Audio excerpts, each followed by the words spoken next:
Let's talk about a classic novel, Theodore Dreiser's Sister Carrie. Now, this isn't just some story about a girl trying to make it in the big city.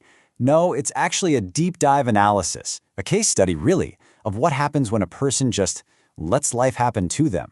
So we're going to break this down because there is a hidden formula in here that explains so much about success, failure, and honestly, the very nature of how we live our lives.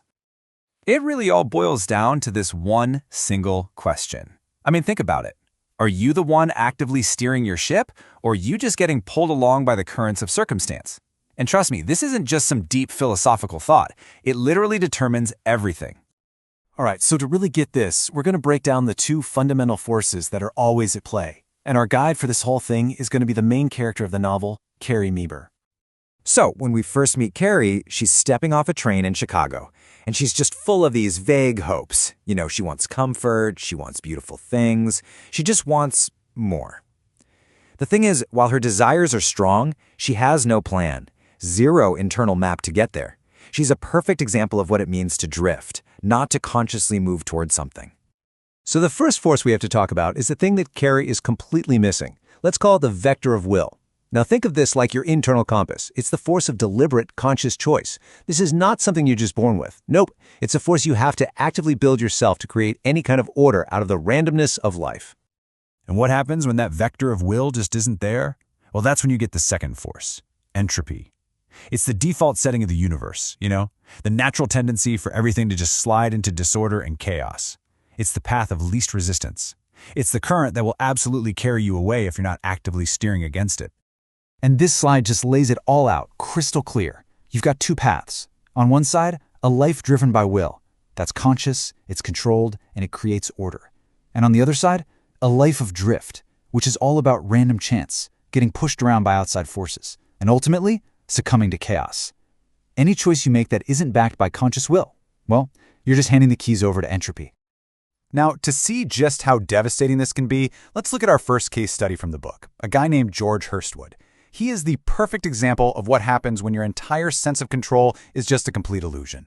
I mean, on the surface, Hurstwood is the master of his universe. He runs this fancy saloon, everybody respects him, he's got money, security, he just has this aura of being totally in control. He's the owner, the man who's got it all figured out.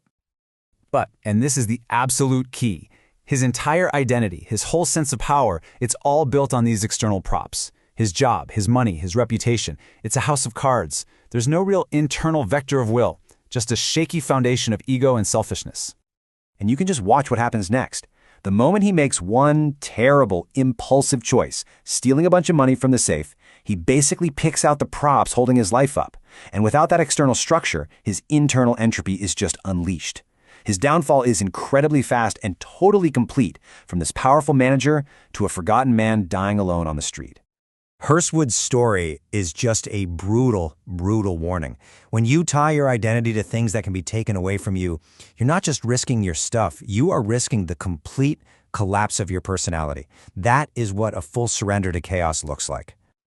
Okay, let's shift gears to our second case study, because Carrie's story is, in some ways, even more chilling. It's not about some dramatic collapse, it's about the deep emptiness of an accidental victory. See, unlike Hurstwood, Carrie actually succeeds. By just drifting from one man to the next, one opportunity to the next, she somehow lands on her feet.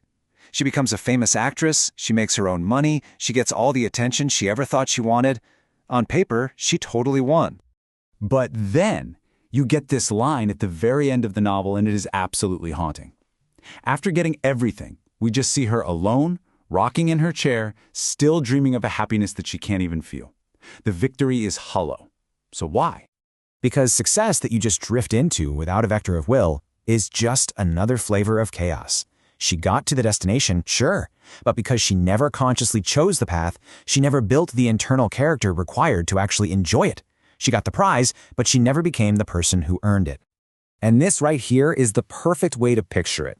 The external success Carrie found, it's like a bright, flickering light. It's flashy, but it's unstable, and it depends on other people to keep it lit.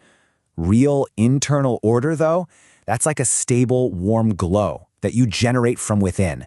That's where true satisfaction comes from. So, the stories of Hurstwood and Carrie are these incredibly powerful warnings. But the good news is, they also point us toward a solution. It's time to stop drifting and start consciously building. And this is the question that really matters, right?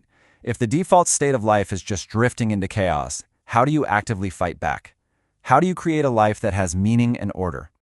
The answer is really simple, but that doesn't mean it's easy. It is the act of conscious choice. This is the operating principle. It's the only force in the universe powerful enough to counteract that relentless downward pull of entropy. And here's the playbook. It's 3 steps. First, you just have to accept reality. Life's default setting is to drift. Second, you gotta do the hard work of defining what you actually stand for, your principles, your real goals. That becomes your vector of will. And finally, you have to use that vector as a filter for every single choice you make, aligning your actions with your internal compass, not just reacting to whatever's easiest. But look, knowing the law is one thing. Putting it into practice, that requires more than just good intentions. It needs a system. You need a personal algorithm for building and strengthening that vector of will, day in and day out. In this conceptual framework, this personal operating algorithm, we can give it a name, Navigator 5.11.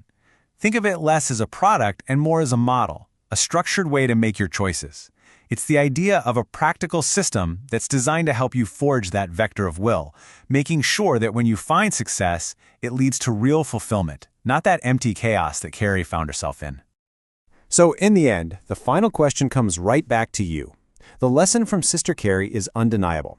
You can be a splinter in the stream, just tossed around by the currents of chance and circumstance. Or you can be the one who consciously, deliberately, and powerfully chooses the course. The choice is always yours.